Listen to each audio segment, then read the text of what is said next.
Wow, Tony El Kukui Ferguson gets stopped by Justin Gaethje, UFC 249. What up, Fight World? It's your boy Ego, and I'm back with some more fighting. Make sure you smash the like button. Also, subscribe to the channel for the latest and greatest in boxing. Thank you to everybody who used my link. In case you want to get ESPN Plus in the future, use the link in the description. It does help the channel. I want to give my post-fight thoughts, the report, the review on Tony Ferguson versus Justin Gaethje, UFC 249. I want to say during this pandemic, I was craving some combat sports, live sports, and I didn't know how it would pan out. Dana White, shout out to the UFC, shout out to all the doctors, ringside physicians and teams, and people who are risking it all to try to entertain and compete during this time. Hopefully everyone's being safe. And it was a really good main card. I enjoyed it. I don't know if it's me being starved out of combat sports or what, but I really enjoyed the main card. Francis Ngannou, I did a video about that. Vicious, easy work, knockout, 20 seconds. Be careful what you ask for because you just might get it. Henry Cejudo, he looked good, and then he retired. I think he kind of wants to renegotiate his contract as, the new champion or the continued champion. And then the main event definitely delivered. It was a barn burner, really intense fight, fought at a difficult pace. Tony Ferguson gets stopped in the 5th round by Gaethje. I thought, if you guys follow me on Twitter, I was doing the round by round tweets and giving some thoughts. And I think from the onset, round 1, Gaethje came out really authoritative, and he was landing crispy shots, punches, stringing them together. And Tony Ferguson couldn't get out of the way of it. Beautiful left hook from Gaethje, and he was just mixing up his punches. The only criticism I would say for Justin Gaethje, if he had an uppercut, like a fluid uppercut, would be good to add to his arsenal. He could have used that from, just someone who primarily covers boxing. I would say an uppercut would be good to add to his arsenal. But more importantly, the number one punch that Gaethje needs to work on is the jab. If he would have had a crispy, consistent jab, that would have set up all those power shots, the left hooks, the sweeping hooks, and crosses, just everything, all of his combinations, and the beautiful punches that he was landing, because he threw a lot of power. And you even seen Gaethje's team, they advised him in kind of the middle rounds to step off the gas a little bit. He was loading up in rounds 1, 2, and really through most of the fight, he was loading up. And you could tell it was a big moment, pandemic. This is the only live sports main event, no crowd, title fight, championship fight. So he looked like he really wanted to impress. But I think round 1 was a good pace from Gaethje. He was just landing, catching Tony Ferguson. Ferguson's very crafty, moves his feet well. They were, before the fight started, giving him props for his ability to move and his cardio and conditioning. But I just think throughout the fight, Gaethje looked more in control. He looked crisp. He was authoritative. As the fight wore on, he settled in a bit. And I think he started to pick his shots. Probably part of it was from becoming lethargic and fatiguing. So he was forced to reduce his output a little bit. And it actually worked out to his favor, which I'll talk about in the round 5, what happened there. But a good round 1 from both guys. It was kind of a mixed round, but I would have gave it to Gaethje. Then round 2 was a little bit, I was giving it to Gaethje. I thought he landed better strikes, power shots, but Tony Ferguson was in it. But then in the last 10 seconds, the last stanza of the fight, Ferguson catches him with a nasty ass uppercut, and it looks like he's rocked from it, and he gets up and his legs don't look steady. So it looked like it was a turning of the tides, and the ebb and flow was now shifting to more El Kukui. Other thing, Gaethje had great leg kicks throughout. He was checking Ferguson's leg kicks. By the fight's end, you see Tony Ferguson, he was just beat up. His legs were beat up, bruised, bloody. His face was bloody.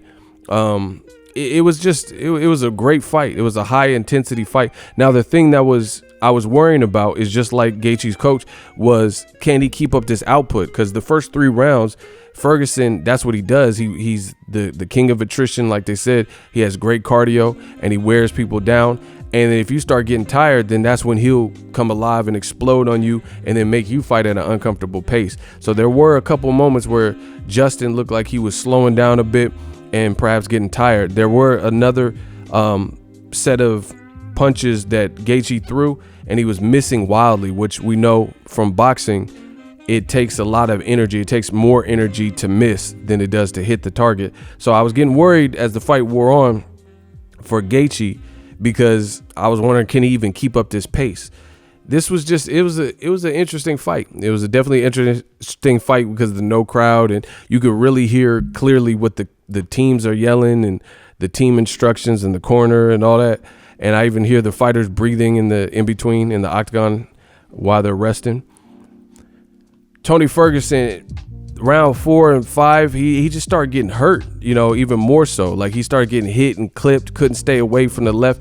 And he was doing a lot of like drunken monkey, like histrionics, where he was like acting, they said pick up the dirt or something like that. And he was acting like he was doing this and it's kind of like Eddie Gordo from Tekken. He was doing all this like capoeira type movements, but he wasn't winning the rounds. So the pacing after the uppercut went back to Justin Gaethje. The uppercut kind of looked like it was going towards Ferguson's way, but round 3, 4, he just started breaking Ferguson down, and you've seen Ferguson get perpetually discouraged. And if you follow me on Twitter at Boxingego, one thing that I was saying, listen, just go look at my tweets in real time so you guys know I didn't just switch up and change up.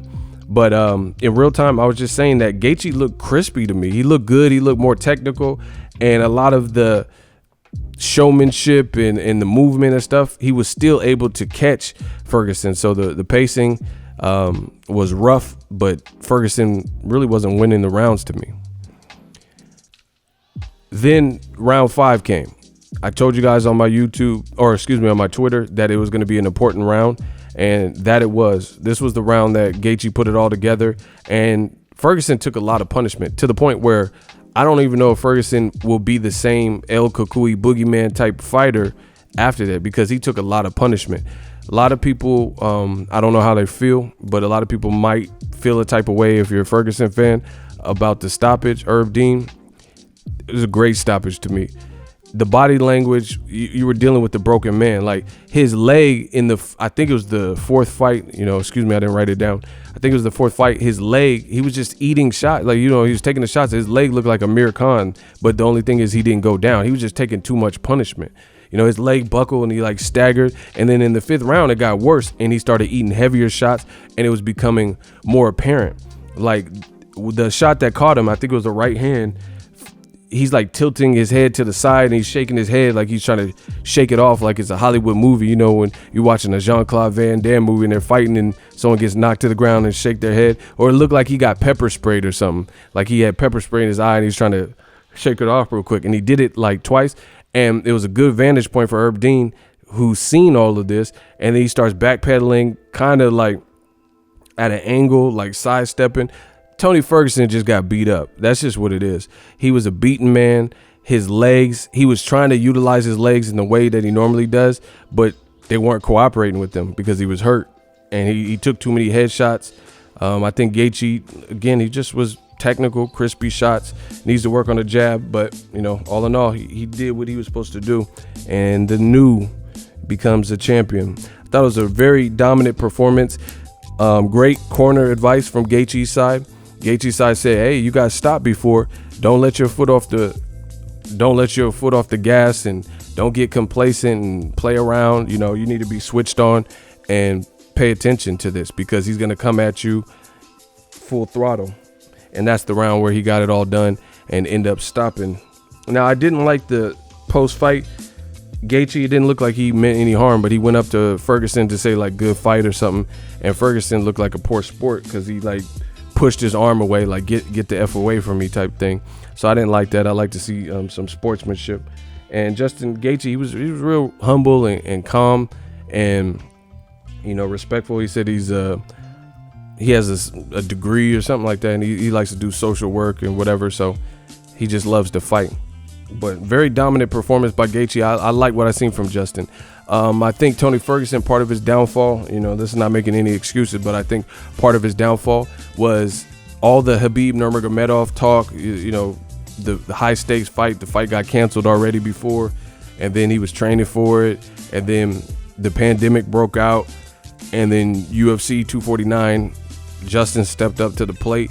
So Ferguson, I think he put himself through the ringer a bit too much, and he extended himself too much, like even doing foolish stuff to, you know, sending pictures to Ariel Helwani showing that he made weight even though he didn't have to make weight. He really kind of overtrained, if you think. He overtrained, and it showed up. And that's not an excuse, because I think Gaethje really, stylistically, he had something for Ferguson. But I think another aspect of it is a very long camp, and Ferguson, your body's not meant to not be given a chance to rest. He should have, what happens in boxing, and a lot of UFC fighters can learn from boxing, when you have a situation like that, like the Khabib Nurmagomedov travel ban, pandemic, fight gets canceled, then you're supposed to ease up a little bit. You know, you don't go full throttle and, you know, doing all this stuff to show that you made the 155 weight and sending picture. Why? You don't even have to do all that. And he's saying like, oh, I have a commitment, so I honored the commitment. That's just stupid, because now you overtrained and now you lost your belt. You see what I'm saying? So I think he did a little bit too much with that.